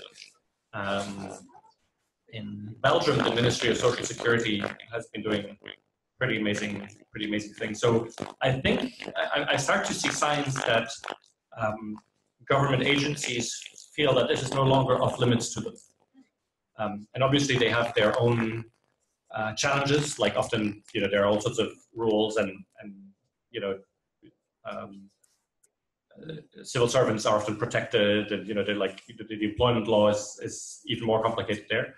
But I was heartened to see that there is a sense of there's no reason why we couldn't do it or why we couldn't try. I think it asks a more difficult question of how do they get the political backing to do it? And so I think in the cases that just mentioned, I've seen two things happen. One was that there was a political leadership that was interested and open. The other is that people did it under the radar screen. That happened in the Ministry of Social Security in Belgium and later Ministry of Transport, where they did it under the radar screen. Because politicians tend to be very risk averse. But then once it became such a success, suddenly all of the politicians wanted to be in the picture and say like, hey, you know, so yeah. Have you heard about examples, or is your question one because you haven't? My question is more around, you know, the holism that happens, and you know, the sort of lack of integration in many communities, and if this philosophy of living and leading and community takes, you know, has a political renaissance, what would that do for community? Yeah, so that's a broader question. So I didn't think you hear that, but I think you were asking sort of the broader ramification, like if this philosophy, you know, not only in the way you manage internally, but even how you know, interact with the constituency. And obviously there's interesting experiments happening everywhere. You might be aware of like participatory budgeting. You know, it's happening in municipalities. I think that comes a little bit from sort of similar spirit. So I think there's just so much we need to reinvent there too, right? I mean, the political world is one that is extremely concentrated with decision making at the top, which is extraordinarily fearful, extraordinarily control-minded. And so, you know, how do we move to that, you know, other world is, I think, something we're still just at the very beginnings of exploring. If anybody knows of interesting things that happen in the domain of government, and you happen to be on the live stream, by any means, do share it in the you know, in the chat so that other people know about it. I do believe that in Finland there is models of participatory legislation, particularly in the light of emerging technologies, artificial intelligence, blockchain, and that sort of thing. I don't have enough first-hand knowledge, but Finland is a place to potentially look. So I'm just repeating for the microphone. So apparently in Finland, there's some interesting experiments around political decision making, especially in the field of sort of new technologies and AI and the blockchain. People have typed in Taiwan. And Taiwan is an interesting, you know, with something called Be Taiwan. So maybe the person who's just talking at the end can come and add it to the chat for everyone's benefit. Yeah, what are the skills to be a good citizen? You know, I don't claim to have an answer for that or to have an overview, but there are many different answers that come to me. One of them is simply being able to engage more from the heart and the gut and less from the head. This is something that I see happening in these transitions, that leaders learn to engage from a deeper place. So there's something around accepting to share more, being more vulnerable, you know, dropping part of the mask and, you know, talking about what really matters to you, what, you know, why you want to do this. Another big piece is embracing not knowing. So as part of this whole journey, you know, we tend to think about change as something that we need to plan up front, right? We need to think about this whole change journey. So we'll start here, then we'll do that, and we'll do this. And what you realize is these journeys are so complex that it's impossible to do that. You know, the best you can do is just change one thing that you think is critical and have maybe an idea of what the next thing is, but just accept that, you know, you're just doing your best and you'll navigate as opportunities arise and as problems show up. And that is often very difficult for leaders.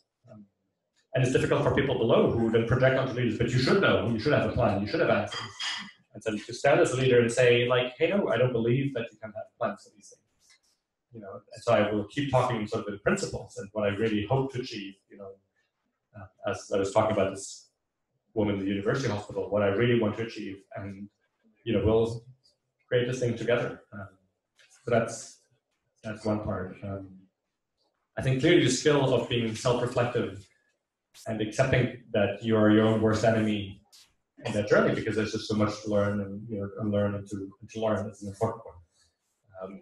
And so having a confidant, having a coach, having people in the organizations that you can give a mandate to and say, please, like, could you let me know when I'm just being my own enemy here, when I'm shooting myself in the foot? You know, people walking up to you saying, hey, that email that you just sent, you know, is really at the opposite of what you're normally trying to achieve. And then you're like, oh yeah, you're right. I think the simple fact of saying, I don't know, I'm sorry, I made a mistake, are hugely powerful things. I noticed that there's a whole, you know, I was talking about how managers sometimes have to go through this grief of accepting that the identity that was theirs, you know, is no longer theirs. I noticed that for some leaders, you know, they've been so much put on a pedestal. You know, they had the corner office, and they had, you know, everybody was, you know, so deferential, and, you know, everybody was working for months to make a presentation to them because they get a 1 hour slot with the CEO. I mean, so much pushes you to feel special. And so actually accepting that you want to engage with people, you know, from still a place of strength and beauty, but of relating as a normal human being, it's sometimes very difficult. So I see a temptation of some CEOs who use all of this thing to still feel superior, as like, I'm now the most teal or the most liberating, or, you know, and use that as a way to flatter their ego and look how exceptional I am. And so actually, you know, going through a grief of, you know, I'm no longer exceptional, I'm just a normal human being again. So well, this is all thoughts that came up, not very structured things that came up from me. And maybe, like, I thought all your questions were so interesting, so I'm really answering every single one of them. Like the question of, you know, how do you go from hard decision making to listening? One thing that I've learned over the last few years is that, like, even less than 40 few years ago, I believe in convincing people. I just don't believe that rational arguments are really any good in convincing people. So I don't think that convincing people that, oh, you should let go of your power, and oh, you should, is very powerful. What I do more and more believe in is to speak to the specific pain that people feel and create a space for that pain and that exploration. And so with a CEO who might love to be all powerful and make a lot of hard decisions and feel all heroic about it, but there's also part of it that is a huge weight, that is a huge responsibility, that is huge. And to actually talking to that pain, or even, you know, with some leaders, having them back, you know, imagine again, a few years back when they weren't CEO and they were like suffering from decisions made, you know, higher up that didn't make much sense to them, and actually speaking to that pain. I remember it was that's when the light bulb went up for me, listening one day to a podcast of Thich Nhat Hanh, this, you know, Buddhist monk, and he was being interviewed about the fact that, you know, he was speaking to so many different audiences, and he had done a few sessions and conversations with the police in Chicago. And, you know, people were saying, like, you know, what is a Buddhist monk talking to the police in Chicago, and how did those conversations go? And so they were asking him, so, you know, do you change your message? Insightful. He said, no, the message is the same, but I speak to their specific pain. And I thought that was so powerful. And so maybe it's interesting. I noticed that, you know, so many of us who are, you know, working in this field more as coaches or, you know, consultants, when you have a CEO that's about ready and wants to engage, but not really, part of the temptation is to still speak in more traditional language and wanting to show that there's like actually a business impact. And if you do this, like your bottom line will improve. And again, I noticed that doesn't work. I really believe that doesn't work. But actually speaking about the specific pain, of actually creating a space where that person can talk about some of the things that no longer feel right, some of the things that they no longer will want to do, some of the things that feel out of integrity, offers a much more powerful conversation.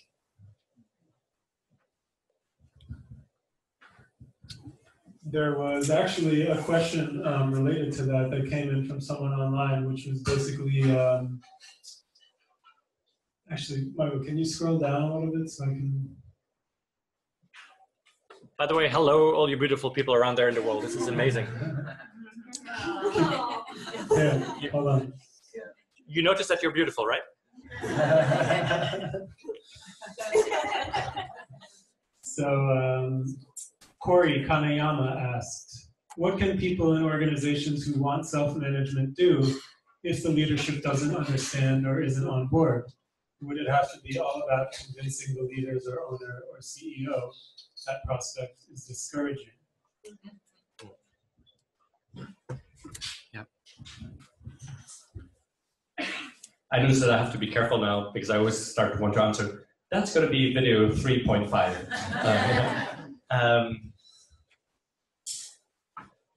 Yeah,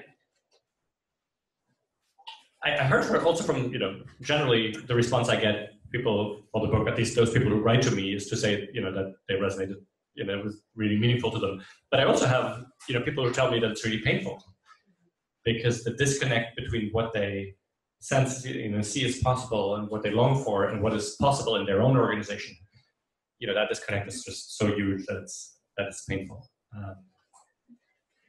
And so I've had a number of conversations with people who are, say, in a middle management position, and they're totally squeezed, in that system.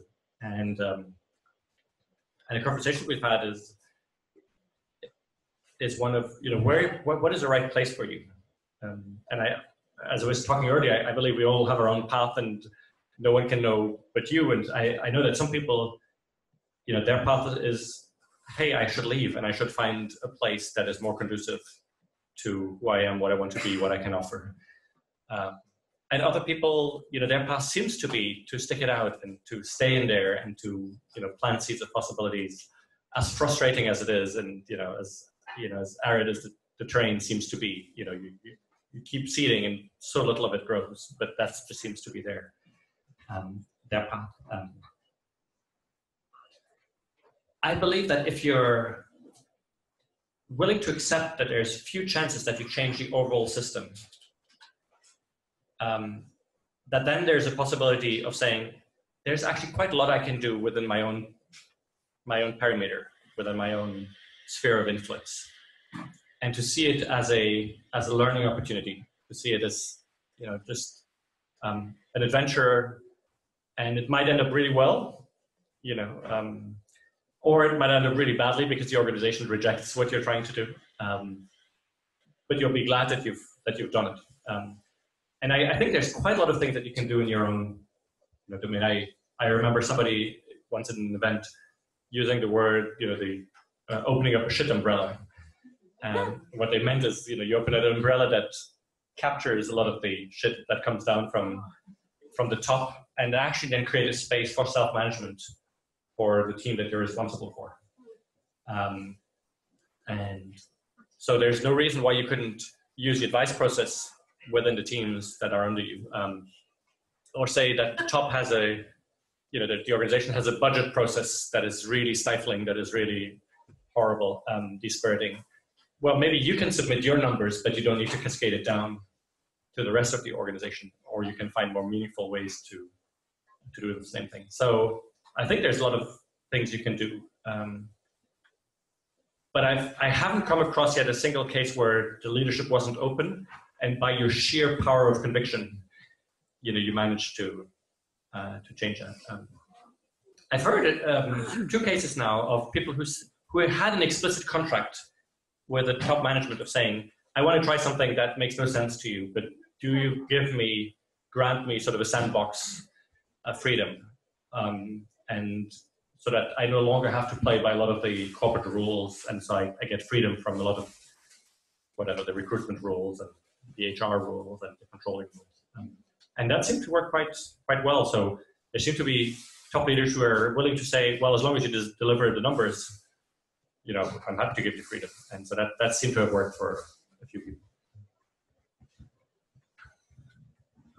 So I want to invite the Zoom folks to raise your hand if you want to give it a shot to ask a question live. We're going to see if we can get our tech. We think we fixed the audio issue, so we're going to try it again. But there was one other question that I thought was interesting, which was, so you wrote the book in 2014, and the videos are structured according to these same three breakthroughs: self-management, evolutionary purpose, and wholeness. Do you think that there are any new major concepts or qualities of teal culture that have been recognized since the book was published? No, and I'm still wondering if it, is it me that is simply not open? Like I've done my thing, I've understood the world now, or is it that the essence was of what I could capture was captured in.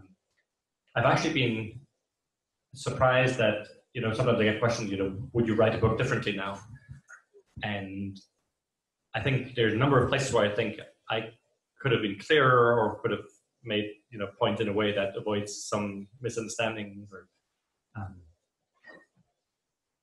But what I've come across that would really be beyond what I've written there has been limited. So my learning has mostly been how do you transition organizations, so what the videos are about, and less so about. Even though I totally feel that there's domains where we still have a lot to learn. So for instance, in the domain of evolutionary purpose, I feel that's a whole domain where there's still way more. So if we really accept this idea that organizations are living organisms that have their own sense of direction, their own things that they want to do, and that our job is to listen, I think there's really powerful ways to listen that we haven't really started exploring. So for those of you who feel that spiritual things or something is too spooky, you might close your ears for a while. But I've come across one organization that uses systemic constellations. For those of you who are familiar with that, like almost on a weekly basis, to learn where does this organization want to go? I remember one evening, it was pretty unprepared. I was with 30 people, and I said let's experiment. Let's do a guided visualization, which I led, and I'm totally not trained in it. So this was I was just experimenting, and I had invited them in the guided visualization to have two images pop up. What is a pain that your organization is feeling right now that it wants you to acknowledge, and what is some image of the future where it wants to go. And after that, I debriefed, and it didn't work for everybody, but for 2/3 of people, they had really powerful images that they weren't aware of that came up for them. And so I think there's all sorts of things in that domain where we can still experiment more. And so that's a domain where I've heard of 1 or 2 organizations, but we're doing things that are interesting, but I think there's still way more out there. And maybe it's a domain where some people feel shy because it feels a bit weird and esoteric.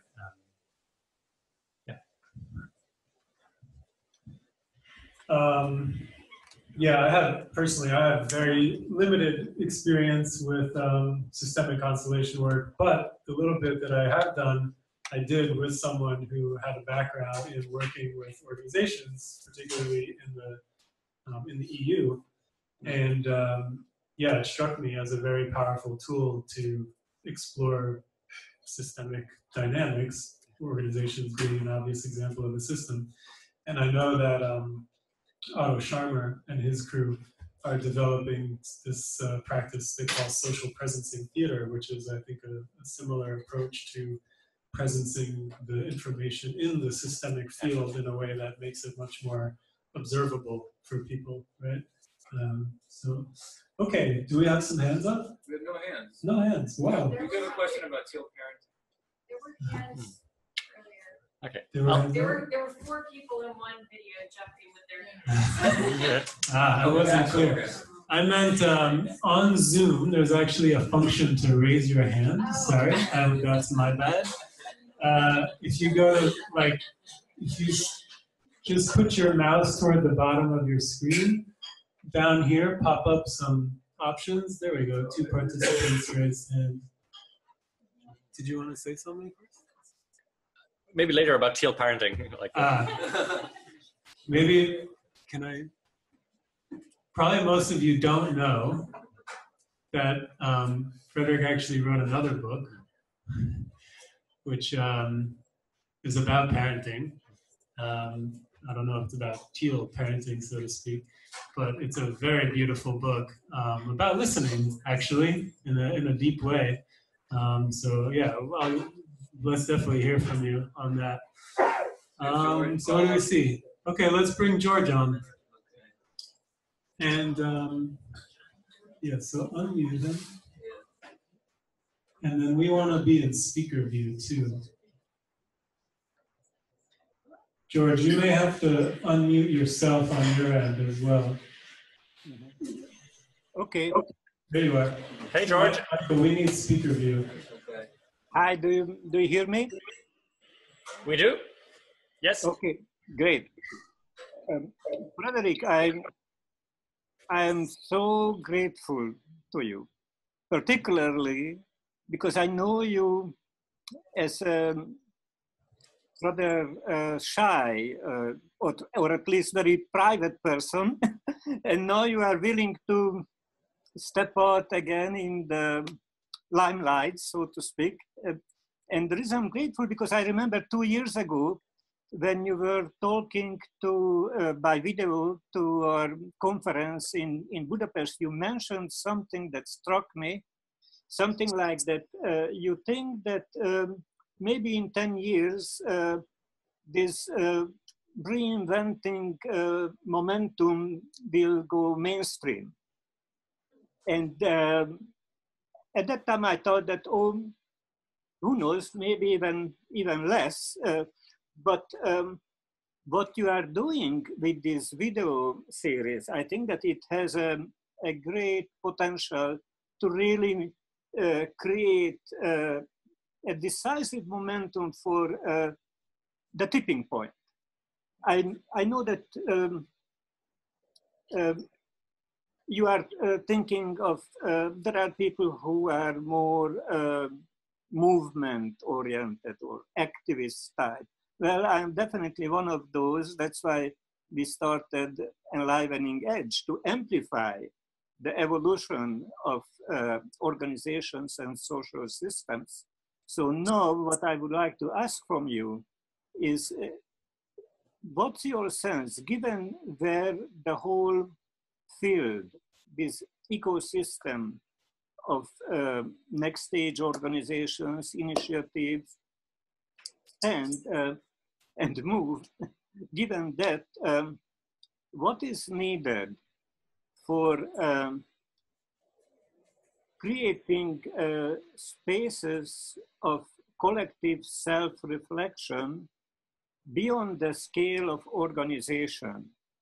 Like the video series, I assume that it will generate a huge volume of responses, and many of them will be probably on video responses. So there will be great amount of content. And from those content, which is part of our, I would say, a community knowledge garden or community knowledge base, out from that, to really awaken the collective intelligence and collective impact of the whole, we would need some form of pattern-seeking collective self-reflection. And related to that, and now I stop here. So what forms of collective self-reflection can you imagine? And what forms of self-management at the scale of the movement can you think of?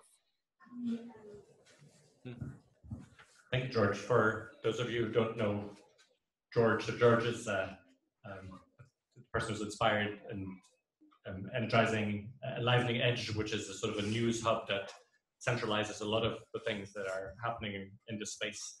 So it's a great resource if you don't know, enliveningedge.org. And so yes, it's interesting, right? George, you and I have very different temperaments and perspective, right? I was talking about, how we, so you are very much of an activist and a networker and community builder. And first thought that for me popped up is this polarity between unity and diversity. So I have a sense that in, when something like, new movement happens, in our case, management, but, you have these movements everywhere, people who are reinventing agriculture, people who are reinventing medicine and stuff. I think there's one urge that we often have, which is, why don't we, like, if all the people working around this could just get together and be more visible, wouldn't that be more powerful? And I think there's a lot of truth to that. But I also think there's a lot of truth to the power of diversity. So reinventing organizations, and what I've done is just one voice among many of people who tap into the same thing that is happening, right? There's holacracy, and there's sociocracy, and there's, I don't know, the Ready, and there's, like, so many corporate rebels, and so many people who are tapping into Ricardo Zemmler, of course, and has been there much longer. And I think there's also real value in that diversity, because it creates so many more entry doors. There are people who are attracted to some of these other folks who might not be attracted at all to what I do. Like, one of the most common critique I get, like, is, the whole self-management piece was nice, but did you have to put all this spirituality thing in there? Like, because they don't feel very comfortable with that deeper angle. And so I think there's also real value in the diversity of these things. And so I know that I'm fighting my own tendency of wanting always to unify things. And so when I created the video series in the beginning, I had this thought of, how could I really create a platform so that other people can add their knowledge, so that it isn't just my knowledge, and that we create something that, and then I figured, you know what, I'm already going to do my thing. Hopefully it will add other things, and then it will always be time to think about how could we structure that, like if it attracts enough other things, rather than for me to plan everything up front. So that's maybe not a very satisfying answer to you, George, but I felt like my thing is, let me throw my stone into the water, and hopefully it makes some ripples, and that will attract other people to throw their stones, and then we'll see how these ripples end up making a really beautiful image.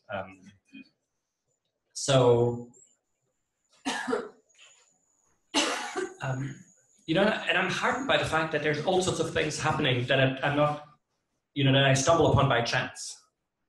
That there's a whole networks of people who are organizing who aren't even in the fold of Enlivening Edge and I think that's really powerful too.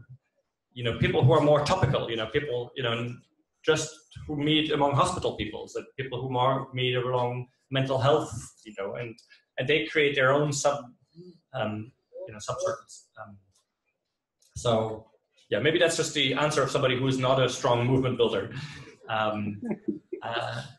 But I would trust that the system sort of self-corrects, and if we find that at some point we get lots of comments beyond the videos and that this isn't a good system and we need to find a better system, I'm sure we'll find it at that point. And I come back again. You were mentioning this thing about 10 years. I don't remember specifically saying number. Maybe I've said it because I really don't have a crystal ball. But what I very much do believe in, that was the invitation I made before, is please, by any means, multiply the stories. Because I very much believe that, the first time people read about, a crazy organization like Weirdshark or something, it's easy to read about it and then at some point say like, that's not really possible, and put it aside and, not think about it. And, if you read a second story, the third, fourth, fifth, it's still possible to put it, like, by the 10th time, it's impossible to ignore. You might still not resonate, it might still not make sense to you, but it's a new normal that is out there. And I think that is what's starting to happening slowly but surely, is people know more and more organization, and it sounds less and less crazy. And so I think if we multiply these stories, sorry, I realized I never turned around this side of the room. If we multiply the stories, then there's just this bigger and bigger normal that's out there. And so I think what I was mentioning at the time of that video was that I just like thinking about, could there be a tipping point at one point? And I don't know if it's in 10 years or 20 or 30 or 50 or whatever. But a tipping point where people suddenly go like, oh, so you still have a manager? Oh, okay. Yeah, sorry. Because this new normal will have, gotten bigger and bigger. Thank you. Thank you, George, for your question and for everything that you do for the movement, by the way. Let's hear from Sandra. Let's try that. Sandra. Yes, can you hear me now? Yes, waiting Yes. for your video to show up. The video should be there. Michael, are we on speaker view or did you pin George's video?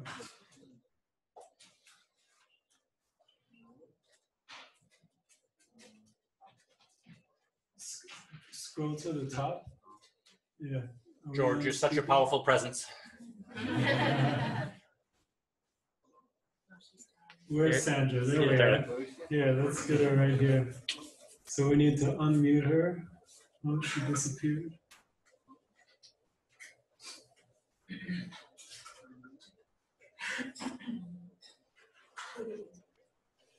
And then just pin her video too. Thank you. Am I unmuted now? You are. Right. You find me in bed in New Zealand, early mornings, very early. Just a quick question is what I've been pondering about teal as a consciousness level, and is it really necessary to be self-managed, or how can a hierarchy stay or become teal without being self-managed fully, or just having self-management principles maybe built into the hierarchy? Just from my understanding, where does that question come from? Like, for me, working in large corporations, you know, I think I'm thinking of transitioning large corporations, transitioning into organizations where the nurses are not waiting at 4 o'clock in the corridor, where the employees find a more happy and fulfilling life at work. But if you think about an organization of 300,000 internationally distributed people, where the hierarchy and the subsidiaries and all of that makes sense for a certain level of scalability, I'm not sure if self-management needs to be necessarily implemented across those 300,000 people, but maybe self-management principles within a hierarchy are conducive already. But I don't think the hierarchy as such is bad. It's how we have used the hierarchy with top-down control, with carrot and sticks, with KPIs that are profit-oriented. I think the problem in the hierarchies is not necessarily the structural element. It's more the way we misuse the structure. So is self-management necessary to be teal as an organization? I really want to talk about that last question, because to me, being teal doesn't mean anything. Like, so when people ask me, like, I want to become a teal organization, I go, like, what do you really want? And it goes back to this question of, you know, this CEO of a hospital. Like, you don't want to be a concept. And so I feel like many people take that way more seriously than I ever took it. So I actually almost never use that word. Like, I use it in the book because I think it gives a useful orientation, sort of as any map, so that it, you know, it's easier than just understand, oh yeah, we live in an orange system and we want to, you know, so it's useful in that sense of understanding the terrain, but I don't find it useful at all as a destination. So as soon as people start mentioning, like, is this necessary to be a teal organization? I don't know if it's necessary. Like, what is it that you really try to achieve? You know, what is really the purpose of the organization that you're trying to energize? And, you know, what is your view of management? You know, what is it? You know, and so again, always coming back to these stories, because they're so much more powerful, right? So if the CEO of that university hospital says, like, I really want nurses to shine, I don't know what her words would be, but, you know, to shine in all of their, you know, ability to be in service and to be caring, that's what's important to me. And then maybe self-management is the way to get there, right? But it's not self-management as a goal in itself. So for me, it should totally not be a goal in itself. And I believe that for whatever purpose you have or whatever vision you have, like if it's a really beautiful, powerful purpose, probably self-management is a wonderfully powerful tool, because traditional hierarchy comes with so many downsides. So even if it's not misused or abused, I find that there's often sort of a half-pregnant nature in organizations, for instance, that are very culture-driven, but that keep the pyramid, right?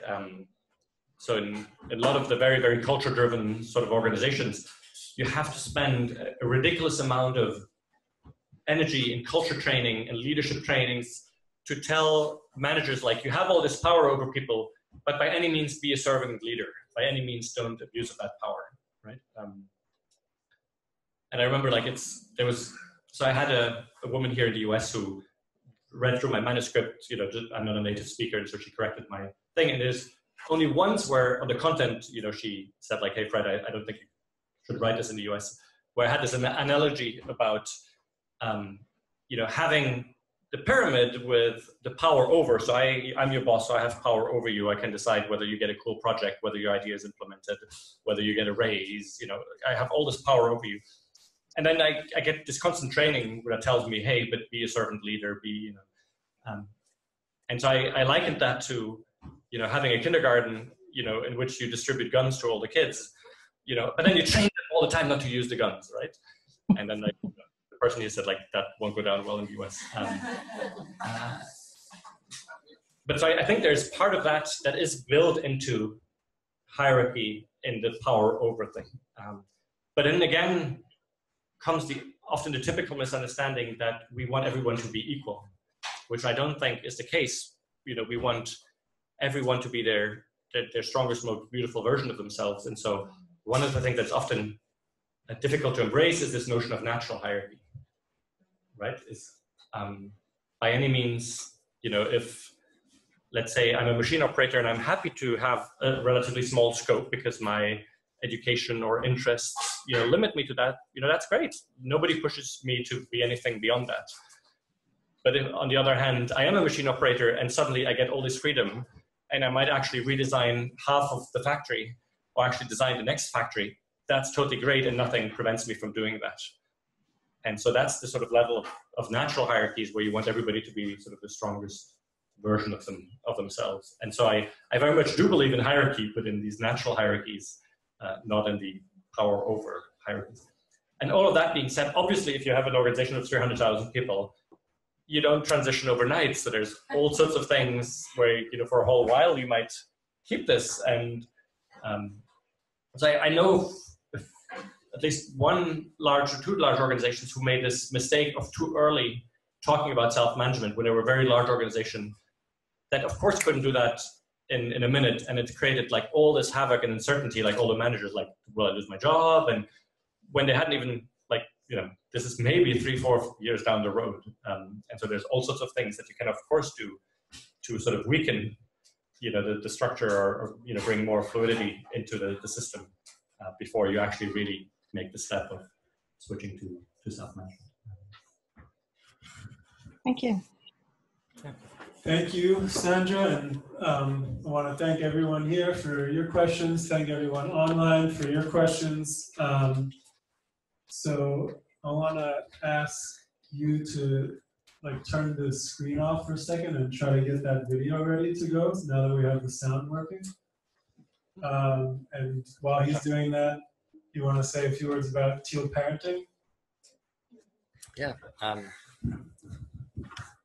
So again, I'm a little bit mindful of calling it teal, you know, but I'm really curious to hear from you. And again, like if people can write your own thoughts and experiences in the chat, but obviously it's present for me, right? I think, you know, we live in this strange period where we need to reinvent pretty much everything, all of our institutions. And one of the questions I think we all face as parents is, so how do we, you know, how are we as parents? Like we no longer want to be the authoritarian parents of old, right? We probably also learned from some of the more extreme experiment of the 60s and 70s of, you know, total freedom and whatever, you know, might not be working out either. Like, you know, this. And so what does it mean? And a few years ago, I was part of a little team in Brussels that created a new school within the public school system, which was a whole adventure. And I wrote the first draft of the pedagogical project that was way too radical, was, you know, never had anything happen with it. But one of the things that I wrote in there that came to me was a sentence that, you know, has stayed with me since, was to describe how teachers and students are in the school, but I think the same applies to parents and kids, and it's equality in value, but differences in roles, and that's the closest I've come to formulate what I'm trying to do with my children, which is a fundamental sense of equality. Like their needs, matter as much as my needs. They need to be listened to as much as my needs, and then let's listen to your needs, my needs, and see how we come up with solutions that work for us all. And at the same time, totally mindful of the fact that we have different roles. I'm a parent, you're a child. There's things that I know that you don't know. There's things, I know that, hey, put on your coat now because we need to be, there in half an hour. My kids, can't get, read the clock and can't even anticipate these things. So that's a role that I do. So I do provide structure but within a fundamental, thought of equality. And that's something that's really it's been insightful for me and powerful, and still something I'm personally struggling with. Like, what does that mean to be, equal in value, but have these different roles? So just one part of the answer. So maybe it's when preparing. So it was fun about the school in Belgium is taking that principle. One of the things that I wrote in that project was, whatever evaluation grading system, the schools will have, this should be so good, but like it is that we obviously want to have the same system for the teachers and the parents. And I totally laughing and and then of course I know what you can't do that for the teachers, like you can't evaluate or grade the teachers. Why? It's so wonderful, so helpful in child development. Teachers should play clever for everyone to say, and then obviously parents can't possibly evaluate parents. So but as parents, we're all struggling with our role as parents. We're all wondering, it's one of the last moves. We can complain about our children, they're so noisy in there, but actually having real spaces where we can talk about our struggles as parents and I don't know how to help that young soul grow to its own, and what's my role in that? And so if we only could create spaces, for parents in schools to learn, to exchange around these things, and to have some sort of mirror, and I call that evaluation. Anyway, that was way beyond what people were willing to accept. Just one quick thing to tie the two themes together. Taking a 5-day holacracy certification workshop, Brian Robertson, the founder, was talking about purpose, organizational purpose. And he described it actually using the metaphor of parenting and saying that, if you relate to your organization as something that you have some amount of responsibility and control, and you're invested in how it develops and where it goes and all of that, but at the same time you're respectful of the fact that it has its own intelligence, it has its own sort of innate gifts and directionality to it, and your job, your role is really to sort of nourish that and support that to develop in its own way, not to impose your own beliefs about what it should look like, how it should work. You should become a doctor, my son. Yeah, totally. So I think that was a very powerful way to describe that. I imagine most of us can relate to being told what to do by our parents. So it's nice to think about, okay, if I try to listen, right? I mean, I am a parent. I have a 2.5-year-old, so it applies to me there too. But at least from a work perspective, if I'm trying to listen, okay, what wants to happen here? How can I support that? As opposed to, what are my ideas and how can I make those happen? It's a very different orientation and a good one, I think. Want to give it a shot? Let's try it. So you got to share the screen.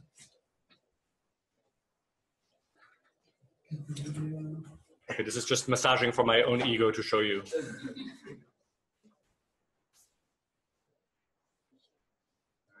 Start from the beginning.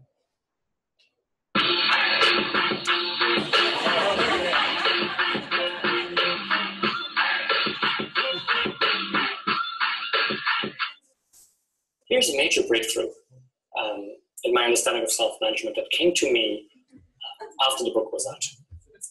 And it is this, you know, once you start to transition. As of now, it's like 7 minutes of this. So, you know. I'm going to take this back. Okay, guys. So that kind of brings us to the conclusion of this portion of our programming. So thank you so much. Thank you. Yeah.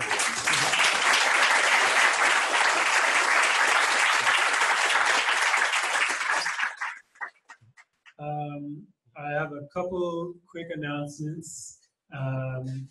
One is that we've spoken a bit today about this kind of ecosystem of organizations making the transition, people and organizations helping those organizations, other organizations like Enlivening Edge, which are trying to look at the whole system as a whole.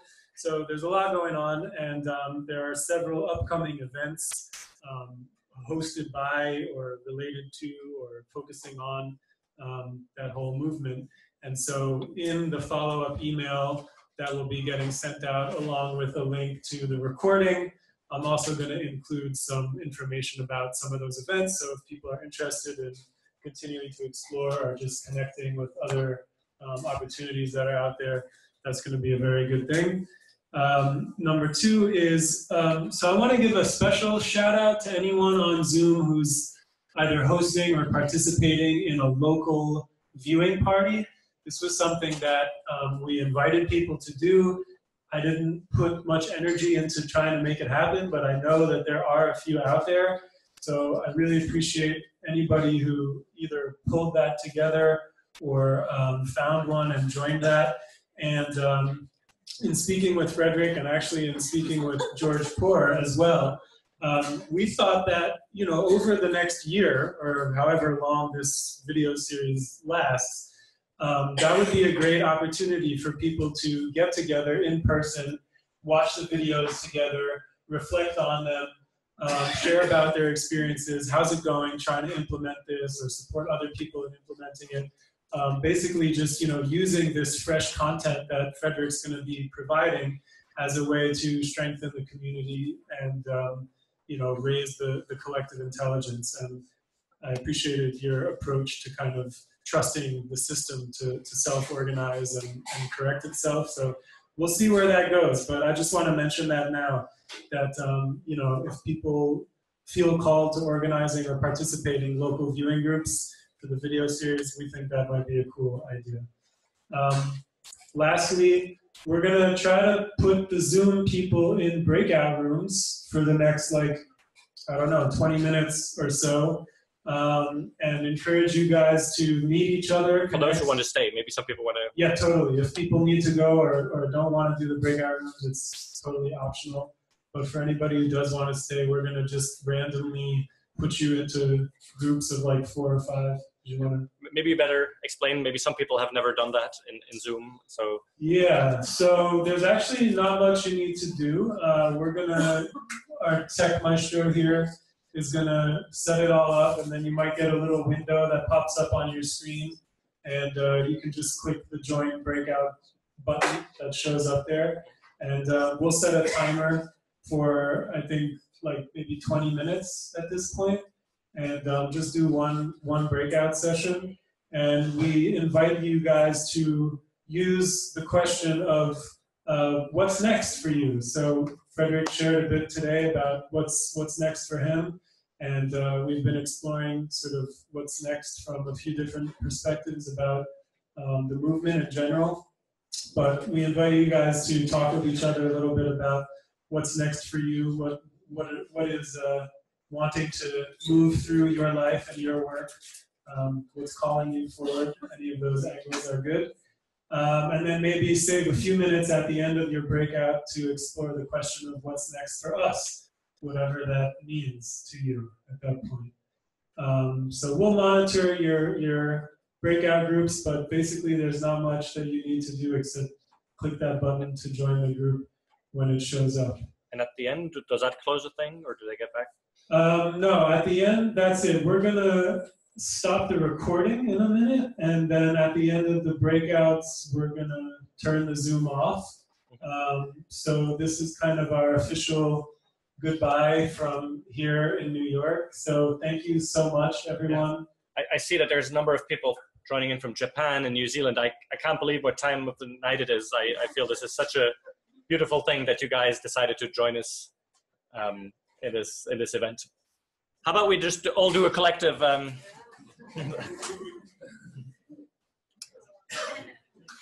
have fun in your breakouts if you decide to stay, and see you next time. Yeah, super awesome. Great, and so for us here, some food, snacks, some conversation. I want to mention that in like 10-15 minutes over in that corner over there, Michael, my friend here, and Usha, she's somewhere as well, there she is over there. They're going to be hosting a kind of sub-conversation looking at how these ideas are relevant for what we're calling emerging leaders. So basically like millennials-ish, but you don't have to identify as a millennial if you just feel interested in that idea or called to be in that corner of the room for whatever reason. Everybody's welcome to join in. Otherwise, please enjoy the really good smelling food that's over there. Thank you, thank you, thank you. Thank you so much. Thank you so much.